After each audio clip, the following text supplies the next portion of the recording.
રાજ્યમાં કાળઝાળ ગરમીમાંથી આજે આંશિક રાહત મળી છે। છેલ્લા 2 દિવસથી અનેક જિલ્લામાં 42 ડિગ્રી તાપમાન નોંધાયું હતું।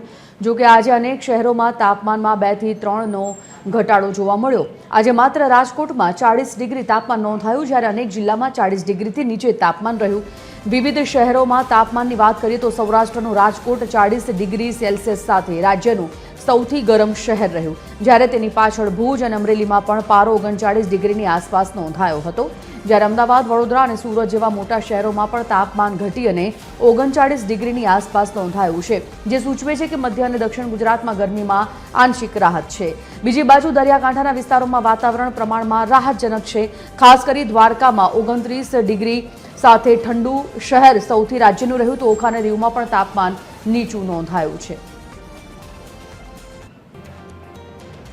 એસોસિએટ એડિટર દેવેન ચિત્તે આ મુદ્દા પર લાઈવ જોડાઈ ગયા છે। દેવેન પાસેથી વિગત જાણીએ। દેવેન, જે પ્રકારે અત્યારે કાળઝાળ ગરમીની આગાહી વચ્ચે 2 થી 3 ડિગ્રીના ઘટાડાથી રાજ્યવાસીઓને રાહત છે, તેમ છતાં 39-40 ડિગ્રીની આસપાસ તાપમાન નોંધાયું છે।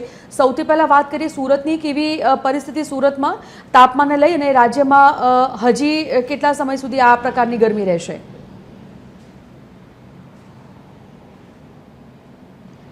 જે સંજીવની, જે પ્રકારે છેલ્લા 4-5 દિવસથી સુરતી લાલાઓ 40 થી 41 ડિગ્રી જેટલી ગરમીનો અનુભવ કરી રહ્યા હતા, તેમાં આજે થોડી આંશિક રાહત જે છે તે જોવા મળી રહી છે। અત્યારે સુરત શહેરની અંદર જે પ્રકારની સ્થિતિ જોવા મળી રહી છે, અંદાજે 36 થી 37 ડિગ્રી જેટલી ગરમીનો અહેસાસ જે છે તે કરી રહ્યા છે। એટલે છેલ્લા 5-7 દિવસથી જે ગરમીનો ચમકારો વધારે જોવા મળતો હતો, એના કરતાં સુરતીઓ આજે થોડી રાહત અનુભવી રહ્યા છે, પરંતુ ઉકળાટ થોડો વધારે છે અને ઉકળાટના કારણે લોકો ત્રસ્ત થઈ જતા હોય છે।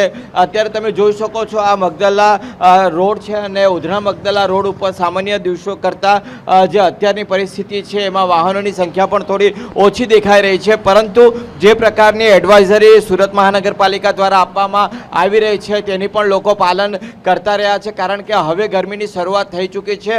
આજે થોડી આંશિક રાહત દેખાઈ રહી છે, પરંતુ છેલ્લા 2-3 દિવસમાં વધુ પડતી ગરમીના કારણે હવે લોકો પોતે પણ સ્વયંભૂ રીતે સમજી રહ્યા છે અને કામકાજ વગર ઘરની બહાર નીકળવાનું પણ ટાળી રહ્યા છે। એના કારણે જ અત્યારે તમે રસ્તા ઉપર પણ જોઈ શકો છો કે વાહન વ્યવહારની જે સ્થિતિ છે તે ખૂબ જ ઓછી જોવા મળતી હોય છે, અવરજવર પણ ખૂબ જ ઓછી થઈ જતી હોય છે અને રાજ્યભરની અંદર આજે જે લોકો અનુભવી રહ્યા છે રાહત, કારણ કે જે પણ છેલ્લા 3-4 દિવસથી ઉનાળાના જે ડિગ્રી આપણે જોતા હતા, ગરમીનું પ્રમાણ જે રીતે વધારે જોવા મળતું હતું, એના કરતાં 2 થી 3 ડિગ્રી જેટલું જે ગરમી છે તે અત્યારે ઓછી થઈ છે અને તેના કારણે લોકો થોડુંક રાહત અનુભવી રહ્યા છે। ઘણા લોકો રસ્તા ઉપર ગરમીથી રાહત મેળવવા માટે ઠંડા પીણાનો પણ સહારો લેતા હોય છે અને ગરમીથી થોડી રાહત તેમને મળે તે પ્રકારના તેઓ પ્રયાસો કરતા હોય છે।